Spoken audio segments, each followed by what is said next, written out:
Hello dear students, आपका बहुत बहुत स्वागत है हमारी इस हिस्ट्री सीरीज़ में, जहां पर हमने इससे पिछली वीडियोस में पढ़ा क्लास सेवन्थ के जो 1 से लेकर के 8th चैप्टर तक। तो आपने अगर वह वीडियोस नहीं देखी हैं तो आप हमारी क्लास सेवन्थ की जो प्लेलिस्ट है उसको विज़िट कर सकते हैं। आज की इस वीडियो में हम पढ़ने वाले हैं क्लास सेवन्थ के हिस्ट्री के चैप्टर नंबर 9, जिसका नाम है क्षेत्रीय संस्कृतियों का निर्माण।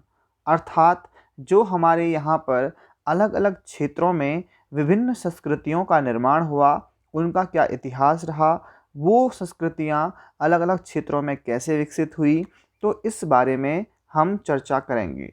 इससे पहले चैप्टर में हमने पढ़ा था ईश्वर से अनुराग, यानी कि अलग अलग धर्मों के लोग और यहाँ पर धर्मों का विकास, तो वह किस तरह से हुआ और ईश्वर के प्रति विभिन्न विभिन्न समुदायों के लोगों का किस प्रकार से यहाँ पर व्यक्तित्व था और किस तरह से रुझान था, तो वो हमने यहाँ पर देखा। अब जो है इस चैप्टर को शुरू करते हैं। आपको चैप्टर को लास्ट तक देखना है। मुझे आशा है कि आपको इस चैप्टर में काफ़ी मज़ा आने वाला है और आप बहुत सारी रोचक जानकारियाँ भी यहाँ से प्राप्त करने वाले हैं कि किस प्रकार से हमारी क्षेत्रीय संस्कृतियों का निर्माण होता है। तो चलिए शुरू करते हैं। लोगों का वर्णन करने का एक सबसे सामान्य तरीका है उनकी बोलचाल की भाषा से उन्हें परिभाषित करना। जब हम किसी व्यक्ति को तमिल या उड़िया कहते हैं तो आमतौर पर इसका क्या अर्थ होता है कि वह वही तमिल होगा या उड़िया भाषा बोलता होगा और तमिलनाडु या फिर उड़ीसा में रहता होगा। यानी कि उस व्यक्ति की पहचान हम क्या करते हैं, उसकी बोलचाल की भाषा से करते हैं। इसी तरह से हम प्रत्येक क्षेत्र को कुछ खास किस्म के भोजन, वस्त्र, काव्य, नृत्य, संगीत और चित्रकला से जोड़ा करते हैं। कभी कभी हम इन अस्मिताओं को मानकर चलते हैं और सोचते हैं कि ये युग युगांतरों से अस्तित्व में हैं, किंतु भिन्न भिन्न क्षेत्रों के बीच विभाजक सीमाओं के बनने के समय की भूमिका रही है, जिन्हें हम आज क्षेत्रीय संस्कृतियां समझते हैं। वे समय के साथ साथ बदली हैं और सच तो यह है कि आज भी बदल रही हैं। ये क्षेत्रीय संस्कृतियां जटिल प्रक्रिया से विकसित हुई हैं। इस प्रक्रिया के तहत राष्ट्र जो स्थानीय परंपराओं और उपमहाद्वीप के अन्य भागों के विचार को आदान प्रदान ने एक दूसरे को संपन्न बनाया है। जैसा कि हम देखेंगे, कुछ परंपराएं तो कुछ विशेष क्षेत्रों की अपनी हैं, जबकि कुछ अन्य भिन्न भिन्न क्षेत्रों में एक समान प्रतीत होती हैं। परंतु इसके अतिरिक्त कुछ अन्य परंपराएं हैं जो एक खास इलाके के पुराने रीति रिवाजों से निकली हैं, परंतु अन्य क्षेत्रों में जाकर उन्होंने एक नया रूप ले लिया है। तो आप यहाँ पर क्या समझते हैं कि जो ये विभिन्न प्रक्रियाएं, जो यहाँ पर हमारे विभिन्न परंपराएं हैं, ये जो परंपराएं हैं ये समय के साथ साथ धीरे धीरे विकसित हुई और इस प्रकार विचारों के आदान प्रदान से ये परंपराएं विकसित हुई। तो कुछ क्षेत्रों में ये सीमित रहीं और कुछ बड़े क्षेत्र में इनको अपनाया गया। तो यहाँ पर हम अपने अब इन परंपराओं के बारे में बात करते हैं कि ये क्या है। तो देखते हैं चेर और मलयालम भाषा का विकास। दो भाषाएं हैं, चेर और मलयालम। इन भाषाओं के विकास से संबंधित क्या इतिहास है, इसको जानेंगे। तो आइए भाषा और क्षेत्र के बीच अंतः संबंध के एक उदाहरण से अपना विश्लेषण प्रारंभ करें। तो यहाँ पर एक उदाहरण दिया गया है। महोदयपुरम का चेर राज्य प्रायद्वीप के दक्षिणी पश्चिमी भाग में और आज के केरल राज्य का एक हिस्सा है। 9वीं शताब्दी में स्थापित यह किया गया था। संभवतः मलयालम भाषा इस इलाके में बोली जाती थी। शासकों ने मलयालम भाषा एवं लिपि का प्रयोग अपने अभिलेखों में किया। वस्तुतः इस भाषा का प्रयोग उपमहाद्वीप के सरकारी अभिलेखों में भी किसी क्षेत्रीय भाषा के प्रयोग के सबसे पहले उदाहरणों में से एक है। अर्थात मलयालम भाषा का जो उपयोग है वह सरकारी अभिलेखों में किया गया और ये सबसे पहला उदाहरण है जिसमें किसी क्षेत्रीय भाषा का उपयोग जो है सरकारी दस्तावेजों में मिलता है। साथ साथ चेर लोगों ने संस्कृति की परंपराओं से भी बहुत कुछ ग्रहण किया। केरल का मंदिर रंगमंच, जिसकी परंपरा इस युग तक खोजी जा सकती है, संस्कृत के महाकाव्यों पर आधारित है। मलयालम भाषा की पहली सांस्कृतिक कृतियाँ, जो लगभग 12वीं शताब्दी की बताई जाती हैं, प्रत्यक्ष रूप से संस्कृत की ऋणी हैं। अर्थात मलयालम भाषा का उदय कहाँ से हुआ है? संस्कृत भाषा से ही हुआ है। यह भी एक काफ़ी रोचक तथ्य है कि 14वीं शताब्दी का एक ग्रंथ लीला तिलकम, जो व्याकरण तथा काव्य शास्त्र विषयक है, मणिप्रवालम शैली में लिखा गया था। मणिप्रवालम का शाब्दिक अर्थ है हीरा और मूंगा, जो यहाँ दो भाषाओं संस्कृत तथा क्षेत्रीय भाषा के साथ साथ प्रयोग की ओर संकेत करता है। इससे यह लगता है कि यहाँ पर क्या हुई है, जो वहाँ की क्षेत्रीय भाषा थी और संस्कृत भाषा को साथ साथ में प्रयोग करके एक नई यहाँ पर बनाई गई, जिसका नाम है लीला प्रवाकम। आगे पढ़ते हैं। शासक और धार्मिक परंपराएं, जगन्नाथी संप्रदाय। अन्य क्षेत्रों में क्षेत्रीय संस्कृतियां क्षेत्रीय धार्मिक परंपराओं से विकसित हुईं। इस प्रक्रिया का सर्वोत्तम उदाहरण है पुरी उड़ीसा जगन्नाथ का संप्रदाय। और आप जानते हैं जगन्नाथ का शाब्दिक अर्थ है दुनिया का मालिक, जगत, जगत का नाथ, दुनिया का मालिक, जो विष्णु का पर्यायवाची है। आज तक जगन्नाथ की काष्ठ प्रतिमा स्थानीय जनजातीय लोगों द्वारा बनाई जाती है, जिससे यह तात्पर्य निकलता है जगन्नाथ मूलतः एक स्थानीय देवता थे, जिन्हें आगे चलकर विष्णु का रूप माना गया। तो यहाँ पर आप एक चित्र भी देख सकते हैं, जिसमें कि बालभद्र, सुभद्रा और जगन्नाथ की लघु मूर्तियाँ तालपत्र की पांडुलिपि पर हैं। यह उड़ीसा से यह चित्र लिया गया है। तो 12वीं शताब्दी में गंग वंश के एक अत्यंत प्रतापी राजा अनंतवर्मन ने पुरी में पुरुषोत्तम जगन्नाथ के लिए एक मंदिर बनवाने का निश्चय किया। उसके बाद 1230 में राजा अनंग भीम तृतीय ने अपना राज्य पुरुषोत्तम जगन्नाथ को अर्पित कर दिया और स्वयं को जगन्नाथ का प्रतिनियुक्त कर दिया। तो यहाँ पर ये चीज़ नोट करने वाली है कि जो जगन्नाथ मंदिर है उसको किस शासक ने अपना पूरा का पूरा जो वो था उसको अर्पित कर दिया था, अपना पूरा राज्य था उसको अर्पित कर दिया था। तो उसका नाम था राजा अनंग भीम तृतीय। आगे बढ़ते हैं। तो इसमें देखते हैं ज्यों ज्यों इस मंदिर को तीर्थ स्थल यानी कि तीर्थ यात्रा के केंद्र के रूप में महत्व प्राप्त होता गया, सामाजिक तथा राजनीतिक मामलों में भी इसकी सत्ता बढ़ती गई। जिन्होंने कि उड़ीसा को जीता, जैसे मुगल, मराठी, अंग्रेजी ईस्ट इंडिया कंपनी, सब ने इस मंदिर पर अपना नियंत्रण स्थापित करने का प्रयत्न किया। वे सब यह महसूस करते थे कि मंदिर पर नियंत्रण प्राप्त करने से स्थानीय जनता में उनका जो शासन है वह स्वीकार्य होगा। यानी कि जो भी यहाँ पर शासन करने के लिए आए, उन्होंने सबसे पहले मंदिर पर स्थापत्य करने का यहाँ पर फैसला किया। और उसके बाद जो है उनका ये सोचना था कि अगर हम मंदिर पर यहाँ पर क्या करते हैं, इसको अपने अधीन करते हैं, तो जो यहाँ की जनता है वो खुद ब खुद हमारे अधीन हो जाएगी। तो ये जगन्नाथ मंदिर है, पुरी का जगन्नाथ मंदिर काफ़ी प्रसिद्ध मंदिर है, आप इसको जानते हैं। तो राजपूत और शूरवीरता की परंपराएं, इनको देखते हैं। तो 19वीं शताब्दी में ब्रिटिश लोग उस क्षेत्र को, जहाँ का अधिकांश राजस्थान स्थित है, राजपुताना कहते थे।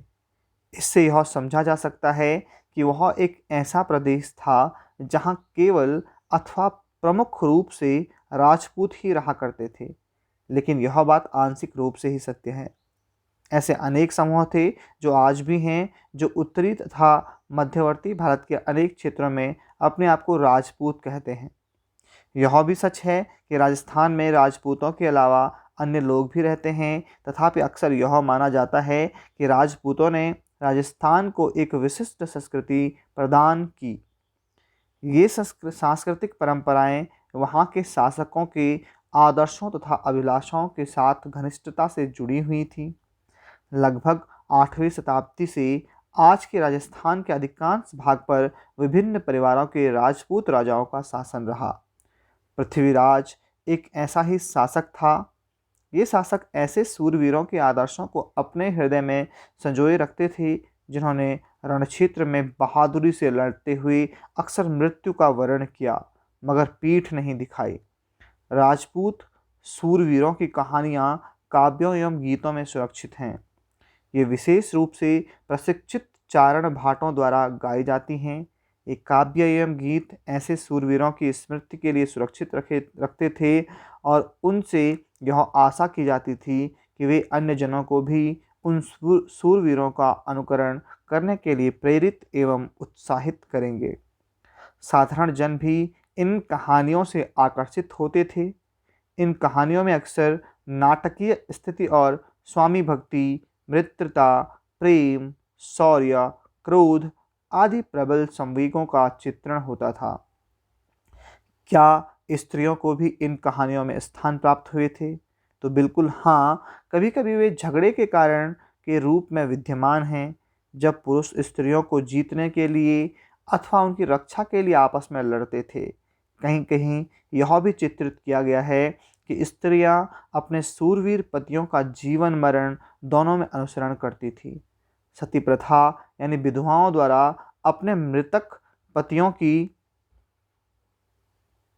चिता पर जिंदा जल जाने की प्रथा का भी कुछ कहानियों में उल्लेख पाया जाता है। इस प्रकार जो लोग सूरवीरता के आदर्शों का पालन करते थे, उन्हें अक्सर इस आदर्श के लिए अपने जीवन का बलिदान करना होता था। तो यहाँ पर जो सती प्रथा है उसका प्रारंभ भी मिलता है कि किस प्रकार से जो सूरवीर होते थे, उनकी मृत्यु के बाद उनकी जो पत्नियाँ थी, अर्धांगिनियाँ थी, उनको भी मृत्यु का वर्ण करना होता था और वो जो है चिता पर जल जाने की यह प्रथा थी। क्षेत्रीय सीमांतों से परे कथक नृत्य की कहानी। यदि सूरवीरता की परंपराएं भिन्न भिन्न क्षेत्रों में भिन्न भिन्न रूपों में मिल सकती हैं, तो नृत्य के विषय में भी यही सच है। आइए नृत्य के एक रूप कथक के इतिहास को देखते हैं। यह नृत्य शैली उत्तर भारत के अनेक भागों से जुड़ी है। कथक शब्द कथा शब्द से निकला है, जिसका प्रयोग संस्कृत तथा अन्य भाषाओं में कहानी के लिए किया जाता है। कथक मूल रूप से उत्तर भारत के मंदिरों में कथा यानी कहानी सुनाने वालों की एक जाति थी। तो यहाँ से आप समझ सकते हैं कि कथक जो है उसका नाम क्यों पड़ा। ये कथाकार अपने हाव भाव तथा संगीत से अपने कथावाचक को अलंकृत किया करते थे। 15वीं तथा 16वीं शताब्दियों में भक्ति आंदोलन के प्रसार के साथ कथक एक विशिष्ट नृत्य शैली का रूप धारण करने लगा। राधा कृष्ण के पौराणिक आख्यान लोक नाट्य के रूप में प्रस्तुत किए जाते थे, जिन्हें रासलीला कहा जाता था। रासलीला में लोक नृत्य के साथ कथक कथाकार के मूल हाव भाव भी जुड़े होते थे। मुगल बादशाहों और उनके अभिजातों के शासनकाल में कथक नृत्य राज दरबार में प्रस्तुत किया जाता था, जहां इस नृत्य ने अपने वर्तमान अभिलक्षण अर्जित किए। जो कि अभी वर्तमान में आप कथक नृत्य को देखते हैं तो वो कहाँ पर हुए? मुगल बादशाहों के राज दरबार में हुए। आगे चलकर यह दो परंपराओं अर्थात घरानों में फूला फला, राजस्थान जयपुर के दरबारों में और लखनऊ में अवध के अंतिम नवाब वाजिद अली शाह के संरक्षण में यह एक प्रमुख कला रूप में उभरा। 1850 से 1875 के दौरान यह नृत्य शैली के रूप में इन दो क्षेत्रों में नहीं बल्कि आज के पंजाब, हरियाणा, जम्मू और कश्मीर, बिहार तथा मध्य प्रदेश के निकटवर्ती इलाकों में भी पक्के तौर पर स्थापित हो गया। इसकी प्रस्तुति में क्लिष्ट तथा द्रुत पद संचालन आप देखते हैं। कथक नृत्य वो बहुत तेजी से अपने पैरों को चलाते हैं तो उसको बोलते हैं द्रुत पद संचालन। उत्तम वेशभूषा तथा कहानियों के प्रस्तुतिकरण एवं अभिनय पर जोर दिया जाने लगा। अनेक अन्य सांस्कृतिक गतिविधियों की तरह कथक को भी 19वीं तथा 20वीं शताब्दियों में अधिकांश ब्रिटिश प्रशासकों ने नापसंद किया। फिर भी यह जीवित बचा रहा और गणिकाओं द्वारा पेश किया जाता रहा। स्वतंत्रता प्राप्ति के बाद तो देश में इसे 6 शास्त्रीय नृत्य रूपों में मान्यता मिली। शास्त्रीय नृत्यों के बारे में देखते हैं तो किस कला रूप को शास्त्रीय माना जाए, इस प्रश्न का उत्तर देना अक्सर बहुत ही कठिन है। क्या हम उस रूप या शैली को शास्त्रीय कहते हैं जिसका विषय धार्मिक हो, अथवा क्या हम उसे शास्त्रीय इसलिए मानते हैं क्योंकि इसके लिए अत्यधिक कौशल की आवश्यकता होती है जो कई वर्षों के लंबे प्रशिक्षण से प्राप्त होती है, अथवा यह शास्त्रीय है इसलिए क्योंकि यह निर्धारित नियमों के अनुसार ही प्रदर्शित या प्रस्तुत किया जाता है और इसमें विभिन्नताओं को प्रोत्साहन नहीं दिया जाता। तो ये प्रश्न ऐसे प्रश्न हैं जिन पर हमें विचार करने की आवश्यकता है। यह भी स्मरणीय है कि बहुत से ऐसे नृत्य रूपों में जिन्हें लोक नृत्य की श्रेणी में रखा गया है, वे विशिष्टताएं पाई जाती हैं जिन्हें शास्त्रीय रूपों का विशिष्ट लक्षण माना जाता है। यद्यपि शास्त्रीय विशेषक का प्रयोग उन कला रूपों की श्रेष्ठता का रूप जो है सूचक हो जाता है, फिर भी यह हमेशा शब्दशः सही नहीं होता। अन्य नृत्य रूप जिन्हें इस समय शास्त्रीय माना जाता है निम्नलिखित हैं। भरतनाट्यम जो कि तमिलनाडु में है, अब यहाँ पे प्रसिद्ध है। कथकली जो कि केरल में है। ओडिसी उड़ीसा में। कुचिपुड़ी आंध्र प्रदेश में। मणिपुर में। और कथक आप जानते हैं उत्तर प्रदेश में। यहाँ पर ये जो नृत्य हैं शास्त्रीय नृत्य, ये यहाँ पर प्रसिद्ध हैं। तो यहाँ पर आप देख सकते हैं कथक नृत्यांगनाएं हैं जो कि नृत्य कर रही हैं। तो बच्चों आज हम इस पार्ट को यहीं पर कंप्लीट करते हैं। इसका जो अगला पार्ट है हम अगली वीडियो में देखेंगे, क्योंकि वीडियो लंबी हो जाती है तो आप वीडियो देखने के लिए बोर हो जाते हैं और आप उसको पूरा नहीं देखते हैं। इससे आपका चैप्टर जो है वह आधा अधूरा रह जाता है। तो हम क्या करेंगे, इसको अलग अलग पार्ट में डिवाइड करेंगे। तो इसका जो सेकेंड पार्ट है वो जल्दी ही हम आपके लिए लाएंगे। तो प्यारे बच्चों आज के लिए सिर्फ इतना ही। खुश रहिए, अपना बहुत सारा ख्याल रखिए और मिलेंगे नेक्स्ट वीडियो में। आज के लिए बहुत बहुत धन्यवाद।